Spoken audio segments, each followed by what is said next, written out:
When Netflix dropped The Chilling Adventures of Sabrina, I was all in. A dark reimagining of a teenage witch story, dripping in gothic atmosphere and horror themes, with just enough fantasy to feel fresh.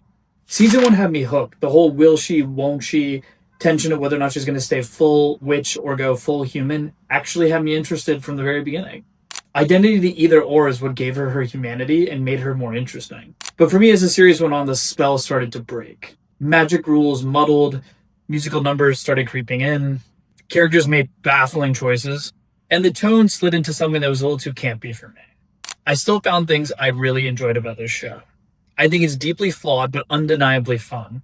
Because what made the world building great is what made you stay into the show, but ultimately the writing and everything else for the plotting just didn't hit the mark, and you had to take it less seriously in order to enjoy it.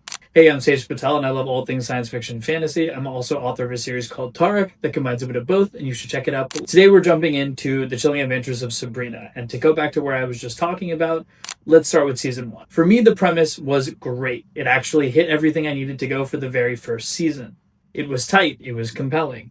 Sabrina Spellman, half witch, half human, is forced to choose between her magical heritage or her human upbringing.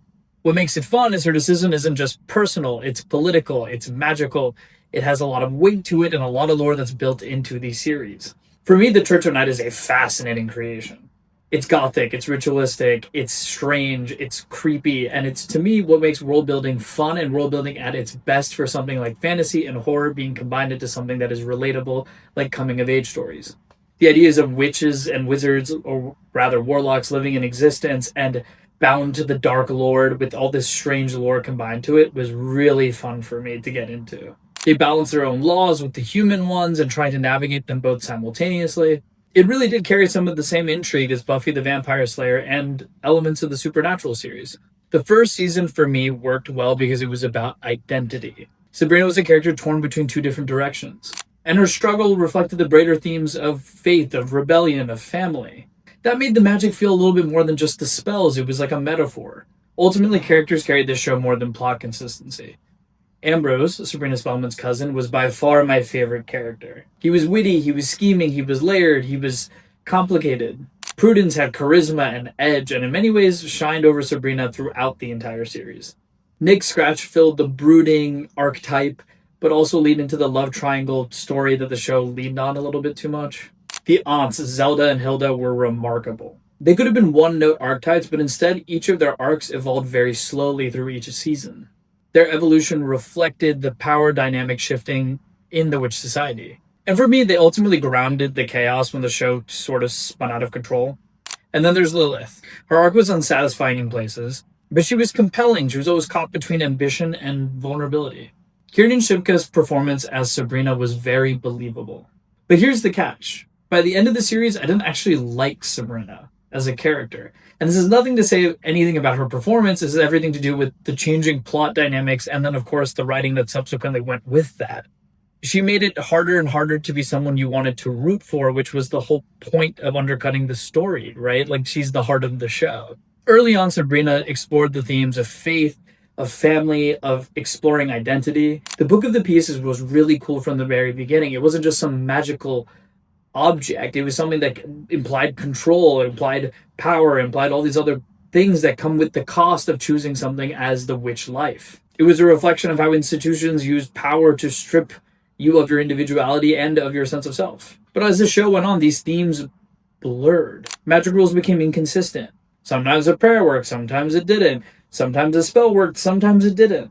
For me, the hardest part was the Dark Lord was supposed to be this all-powerful entity that was the end-all be-all for the magical realm of darkness, and yet it was inconsistent. Sometimes he was, and then other times you're like, this doesn't actually make sense. How is he the big bad, but at the same time so easily captured?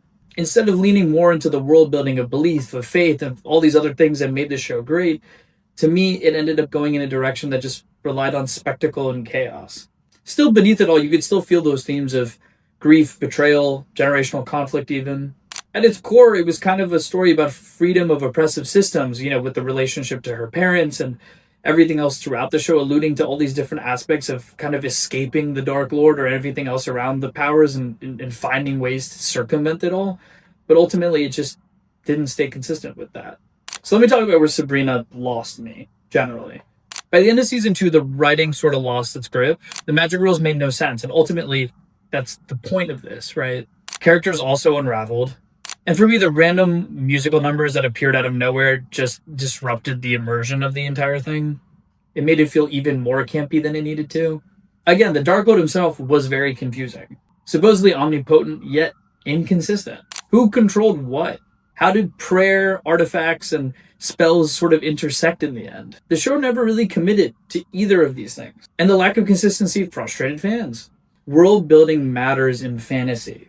And without rules within world building, stakes lose weight. And for me, by season 3, you didn't watch for clarity.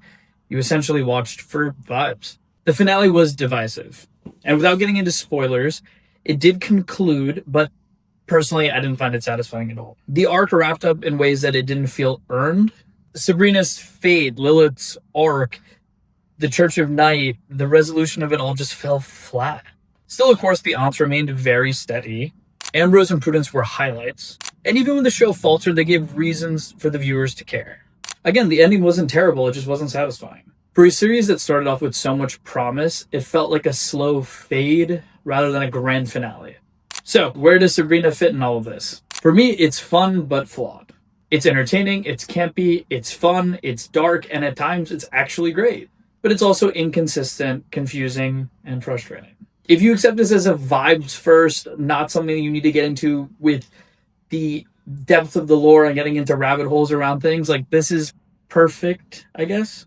If you accept it as vibes first, meaning horror flavored, gothic drama and spectacle, if you want airtight plotting, great story arcs, incredible ending that's going to blow you away, then this is probably not the show for you. This is Sage and Sorcery, and The Chilling Adventures of Sabrina is a fun but flawed show.